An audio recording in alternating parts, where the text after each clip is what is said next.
मानव विकास सूचकांक क्या है? What is human development index? मानव विकास सूचकांक क्या है? What is human development index? मानव विकास नापने वाले मूलभूत अवयव का वर्णन करो। How describe the measurements to measure the human development index. तो चलिए बात करके मानव विकास सूचकांक की। मानव विकास सूचकांक एक ऐसा शब्द है जिसका सबसे पहले प्रयोग किया था संयुक्त राष्ट्र विकास कार्यक्रम में। सबसे पहले इसका प्रयोग किया गया था संयुक्त राष्ट्र विकास कार्यक्रम में। सबसे पहले इसका प्रयोग किया गया था सन 1990 में। सन 1990 में इसका प्रयोग किया गया था। मानव विकास सूचकांक शब्द का प्रयोग किया गया था। क्या बताता है मानव विकास सूचकांक? 3 शब्द हैं यहाँ पे, मानव विकास और सूचकांक। ये बताता है कि मानव का कितना विकास हुआ। तो दुनिया में बहुत सारे देश हैं। अब वहाँ पर जो मानव की दशा है, जो कंडीशंस है, जो उनकी हेल्थ है, जो उनकी रहन सहन है यानी लिविंग स्टैंडर्ड है, जो उनकी एजुकेशन है, इसके आधार पर ही मानव विकास सूचकांक का निर्धारण किया जाता है। तो इसके 3 अवयव हैं, 3 तत्व हैं, 3 विशेषताएं हैं। पहला आता है दीर्घ आयु। जिस देश में लोग जितने ज़्यादा समय तक जीवित रहते हैं उस देश का मानव विकास सूचकांक उतना ही अच्छा होता है। दूसरा आता है शिक्षा। जिस देश के लोग जितना ज़्यादा पढ़े लिखे हैं उस देश का मानव विकास सूचकांक उतना ही अच्छा होता है।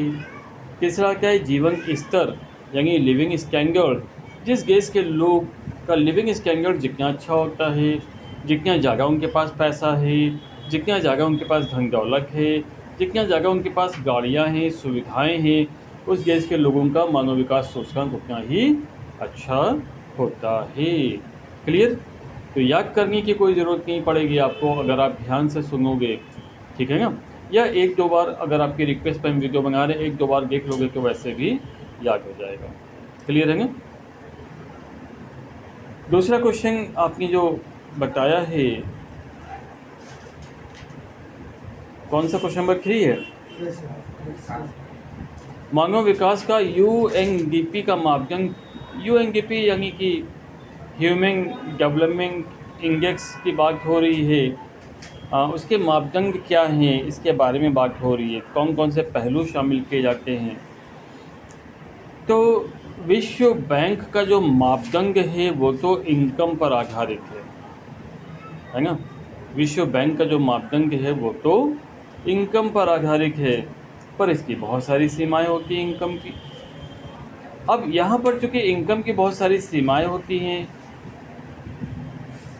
इसके लिए फिर क्या करना चाहिए कि बहुत सारे लोग होकर अपनी इनकम को छिपा लेते हैं, रियल बताते नहीं हैं।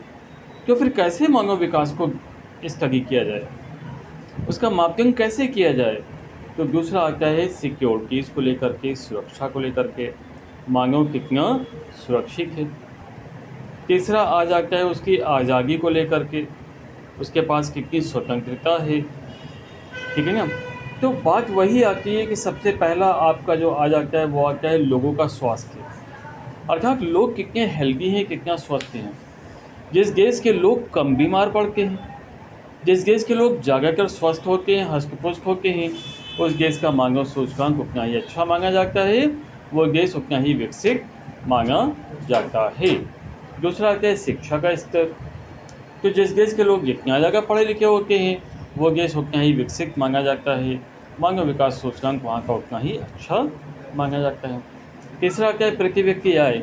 जिस देश में लोगों की आय ज़्यादा होती है, इनकम ज़्यादा होती है, उस देश का मानव विकास सूचकांक भी अच्छा ही माना जाता है।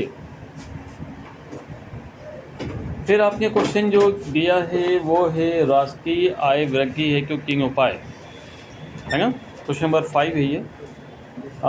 Give 3 suggestions to improve the income, तो इम्प्रूव द नेशनल इनकम, राष्ट्रीय आय को बढ़ाने के 3 उपाय। तो पहला तो आता है जनसंख्या वृद्धि पर नियंत्रण करना, क्योंकि अगर देश की इनकम बढ़ती भी है, जितनी देश की इनकम बढ़ती है, जनसंख्या अगर उससे ज़्यादा बढ़ गई तो फिर इनकम हो जाएगी नेगेटिव। इसलिए जनसंख्या पर नियंत्रण करना आवश्यक होता है, क्योंकि हम सभी जानते हैं, क्या जानते हैं, छोटा परिवार सुखी परिवार, खुशियाँ अपार, है ना।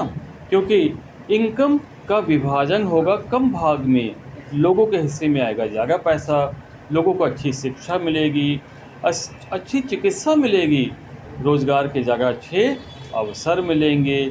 इसलिए जनसंख्या कम होना ही बेहतर माना जाता है। जैसे अमेरिका को ले लो, अमेरिका की जनसंख्या कम है तो दुनिया में टॉप पर है, और चाइना को ले लो, इंडिया को ले लो, यहाँ पे जनसंख्या ज़्यादा है, लोग कूड़े की तरह भरे हुए हैं, कीड़े मकोड़ों की तरह भरे हुए हैं, यहाँ पे लोगों की वैल्यू ही नहीं है ना। एक अमेरिकन आ जाता है, 4 लोग खड़े होकर के उसको देखने लगते हैं, ताकने लगते हैं, क्यों, उसकी वैल्यू ज़्यादा है भाई, वहाँ पे जनसंख्या कम है। दूसरा आता है कृषि का विकास, क्योंकि लोगों की आवश्यकताओं में मूलभूत आवश्यकता है रोटी, रोटी अर्थात अनाज, और अनाज पैदा होता है खेतों में, तो जितनी ज़्यादा फसल बढ़ेगी, कृषि में जितना ज़्यादा आधुनिक यंत्रों का प्रयोग होगा, ठीक है ना, जितनी ज़्यादा किसानों की आय बढ़ेगी, देश की आय भी उतनी ही बढ़ेगी। तीसरा आता है बचत वृद्धि को प्रोत्साहन।